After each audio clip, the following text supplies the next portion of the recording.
Ինչ է ասել պարոն Արզրուն Հովհաննեսյանը, որին ես չափազանց շատ հարգում եմ։ Եզակի մեր զինվորականներից է, որը կարդում է, գրում է, հետազոտում է եւ հատկապես ես շատ լավ գիտեմ, որ որոնում է ստրատեգիայի ոլորտում հարցի լուծումներ։ Առաստերա չկա, թե չէ դառնում ենք խլամ, ինչպես որ կանք շատ հաճախ։ Հիմա ուրեմն Որ հարցում ենք խլամ, պարոն Շիրյան։ Ստրատեգիայի մենք դա չեն վիրավորում, մենք պետք է ընդունենք այն ինչ որ կա էլի։ Կան առանձին անհատներ, բայց չկա այն մտածողության լայնամասշտաբ գավառականությունը մեզ խեղդում է մտածողության։ Եթե լափարվանցի ասեմ, դա նշանակում է մենք վատ ենք սովորում փիլիսոփայությունը։ Ռազմավարությունը ծնվել է բանակի շրջանակներում կռվի մեջ, այսպես պատերազմի, բայց ինքը շրջանակները դուրս է բերել եւ դուրս է ընկել հիմա նաև դա քաղաքական է, դա էլ մշակութային է, ավանդույթ է նաև, օրինակ, մենք ունենք ավանդույթ ռազմավարական մտածողության, բայց քանի որ մնում ենք դեռևս սովետահայ գավառցի, չեմ նեղացնում, ուրեմն մենք այդ ուղղությամբ չենք գնում, որովհետև եթե կարդան Սփյուռքում ստեղծված սկսել շրջանում գրականություն, ասենք Ռուբեն Տեր-Մինասյան, Հայաստան, ուրեմն աշխարհի ճանապարհների վրա, Վահան Նավասարդյան նեղուցներ, Լևոն Շանթ, մեր անկախությունը, ես կարող եմ շարել այսպես մի 10-20 հատ, բայց ես գրականությունը կարդում եմ որպես սփյուռքի գրականություն, եթե կարդում են իհարկե, չեն էլ կարդում։ Մի խոսքով արձանագրում եք, որ չունենք ռազմավարություն երկրի ավանդույթ սովետական Հայաստանում չի ձևավորվել։ Նույնիսկ այն հեղինակ ասենք Գայ Ֆրունզեի անվան ակադեմիայում ստրատեգիա առարկա է կարդացել, երևի դրա համար Ստալինը բան արեց, մորթեց, դա գիտեք ոնց է մահացել, չէ, պատուհանից գցա, ռիազան փախնում էր, գիտեր, մորթելու են, իրեն շպրտեց, որ ասում եմ հայերին քամում են ռուսները, հետո մորթում են, հետ է, եւ բայց նա բանում դասախոսությունների ցիկլ է կարդացել։ Հիմա հարցրեք, թե ես չեմ ուզում, ընդհանրապես աշխարհում եք ասեմ, ես երբևէ որը մեկի վիրավորելու նպատակ չեմ ունենում, բայց ոչ մեկին չեմ խնայում, ինձ դա երկուսնա չի հետաքրքրում, էլի, ինձ գիտական, պատմագիտական ճշմարտություն է կարդ։ Ֆրանսիայի ռազմական հետակազմում խսեմ ժամանակ տարիներով ստրատեգիա առարկա էր կարդում, տեղյակ եմ, մեր բանակի զինվորականները, որ սովետական աստղը այն 5 գլխներից չեն անում պագոններից, որ սխալ է։ Այսինքն ուզում եմ ասել, սա պետք է լինի, քրքրել է պետք։ Օրինակ հիմա վերադառնանք, եթե քրքրող լինեին պատնաշենները Հայաստանի կամ այս Չապաևակետները, որոնային եւ ոչ մի աղմուկ չէր լինի, ինչ է եղել։ Առաջինը քաղաքացին, այսինքն լուրջ ով որ գիտության մարդ հատկապես ուզում է երկրորդ համաշխարհային պատերազմի պատմությունը հայաստանյան կտրվածքով եւ հայ ժողովրդի կտրվածքով հասկանալ, եթե փորձում է բերբտել, իր համար հարց է առաջանալու, թե ինչու են գերմանացիները ուրեմն ստեղծել հայկական լեգիոնը։ Այդ մեկ երկրորդը, ինչու լեգիոնի ստեղծման հարցով շատ ուրեմն աշխատանք տարան այնպիսի կորիֆեյներ մեր ժողովրդի, ինչպիսին ուրեմն Դրոնը գեներալ, ինչպիսին Հայկ Ասատրյանն է, որը շատ է աշխատել, եթե գիտեն իհարկե, Նժդեհն է, եւ այսպես Արտաշես Աբեղյանը, ինչու էր հարցը, ուրեմն հարց է առաջանում, ինչու են գերմանացիները երկրորդ առաջին համաշխարհային պատերազմում Թուրքիայի դաշնակիցն էին, չէ՞, ըստ պաշտոնական տեսակետներ ցեղասպանության երկրորդ մեղավորը իրենք են, շատերը որ հարցնեք առաջին նրանք են դառնում, բայց երկրորդ մեղավորը հրահարիչը Ռուսաստանն է։ Հիմա հարց է առաջանում, ինչու։ Հիմա տեսեք ինչ է լինում։ Գերմանացիները նախատեսել էին ըստ ստրատեգիայի զարգացման տրամաբանության, նաև այդ ձեր հիշատակած կեզրուտը գործողություն է կոչվում դրա։ Ուրեմն համապատասխան դրա, ուրեմն պետք եթե գերմանացիները այսօր Կովկասեին անցնում, ուրեմն գերմանական զորքի հետ միասին Հայաստանում բարեկային ծառայություն պետք է աներ գերմանական բանակի հետ եկող ուրեմն լեգեոնը, հայկական լեգեոնը, թուրքերը մտնելու էին, թե չէին մտնելու։ Դա հայկական միամտություն։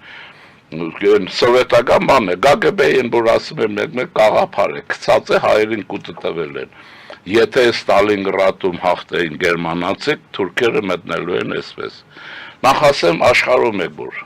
ում ուզում եք ասեք, խոշորագույն պատմաբանների, ամենատ, Թոյնբի, կարդացեք, ում ուզում եք թուգիդի դես գնացեք, վերադարձեք, խորենացի եւ այլն։ Պատմությունը եթե չունի, եթե չկա, եթե այսպես լիներ, այսպես կլիներ։ Հետևաբար տխմար հարցադրում է կմտնեին, բայց իրականությունը որն է։ Իրականությունն այն է, որ գերմանացիները չէին պատրաստվում այսօր Կովկասը Թուրքին հանձնել։ Բարձ է, ուժեղացնեին Թուրքին, թեկուզ դաշնակցի։ Դուք տեսել եք մի դաշնակից, որ իր դաշնակցին ուժեղացնում է։ Հասկանում եք ոնց է։ Հիմա եւ բարձվում է, որ ուրեմն գերմանացիները գլխավոր շտաբում ունեցել են նաեւ գերզրտագործողություն այդպեսի մի ծրագիր, նախագիծ, մտաղացում մշակված, որ Հայաստանը պիտի ընդարձակվեր, Հայաստանը պիտի լիներ այն պետություններից մեկը, որը թուրքական ուժը պիտի զսպեր։ Հիմա ոնց համոզես այս սովետական ուղեղով պատմաշենին, ոնց համոզես թուրքագետին, քրդագետին, որ այսպեսի բաներ կան, ինչպես ասում են, տղա ջան, մտածիր։ Հիմա այս ուրեմն այսպես եւ նա զինվորական որպես կրթված զինվորական գիտի գրում է եւ այլն կարդացել են, որում ավակյան կա հիմա բանում է Լոնդոնում է աշխատում են տղան նաեւ հրապարակել է այդ դրա մասին։ Ավելին ասեմ, այս երկորը Արսեն Գյուլիստանյանը, որը Երևանում է հիմա, իմ լավ ընկերը,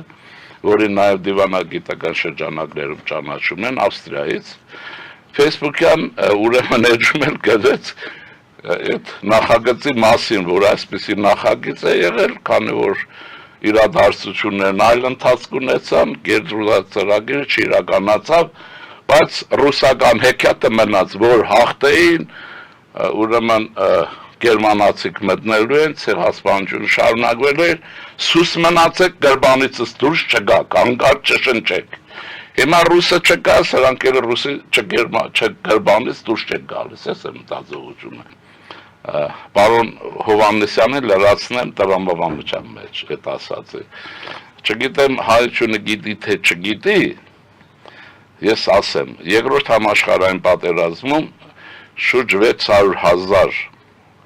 ուրեմն եվրոպահայություն գերմանական պատիժներից խուսափել է, ինչ իմաստով, ուրեմն եւ հավուր է ստացել կեցության իրավունք, դուք պատկերացնում եք Գերմանիայի պաշտոնապես օրենքով այդ բանը կեցության իրավունք է ստացվել, բա դուք չեք մարդիկ ինչու զարմանալի չի, որ ցեղասպանության պարագայով հայությունը գերմանացիներից այդ ժամանակ չի պատժվել, Եվրոպա հայության մասին է խոսքը, եւ գերիների հետ էլ չէ վարվել այնպես։ Լեգեոնը իրեն լավ գիտեք, լեգեոնը երբեք ռազմակաճակատ չի եղել ռուսների, սովետականի հետ, ուրեմն բախումների մեջ չի մտել, եւ սա մեր տաղանդավոր զորապետների Տրոյի, Նժդեհի եւ այլնի շնորհքն է։ Եկել է ռազմաճակատ, բայց կռվի մեջ չի մտել։ Այսինքն հայրենիքի դեմ էլ չի կռվել, հայի դեմ։ Բայց այսպես այնքան անվստահության պահ եղավ, որ գերմանացիները հայկական լեգեոնը հետո տեղափոխեցին արևմտյան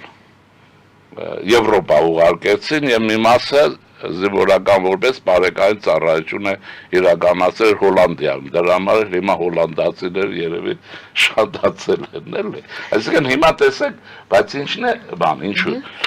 Ուրեմն 600,000-ի պատմությունն ինչ պատմություն է։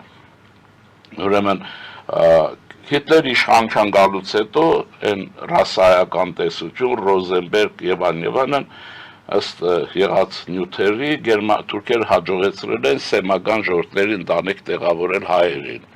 Սեմական ընտանիքի մեջ էին ուրեմն հрьяաները, գնչուները եւ հայերը։ Բայց մենք բնականաբար այդպեսին չէինք եւ դա արտառոց մի բան էր, որովհետեւ դա նշանակում էր փուրը գնալ, ինչպես որ եղավ գնչուների եւ հрьяաների հետ, այսինքն եւ այդ ժամանակ ուրեմն Եվրոպա հայության առաջավոր մտավորական մասը, առաջավորել ասում եմ, այսպես ասեմ, ուղեղով մասն է Հայկ Ասատրյան, այնտեղ շատերը կան, Արտաշես Աբեղյան, չգիտեմ, մեր ժողովուրդ Արտաշես Աբեղյանին արևելագետները գիտեն, թե չգիտեն, ազգագրագետները գիտեն, թե չգիտեն, դա գիգանտ է, դերոյև այդպես մի խումբ է առաջանում, եւ դիմում են աչուծախ, Ռոզենբերգին են հասնում, կարծեմ, որ մենք սեմական չենք, այսինքն ինչ եղավ, որ առաջին համաշխարհային պատերազմում մորթվեցինք,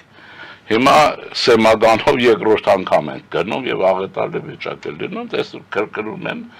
տեսնում են չեն կարողանում համոզել, որ այդ ցանկից անեն, այդ նախնական շրջան է դեռևս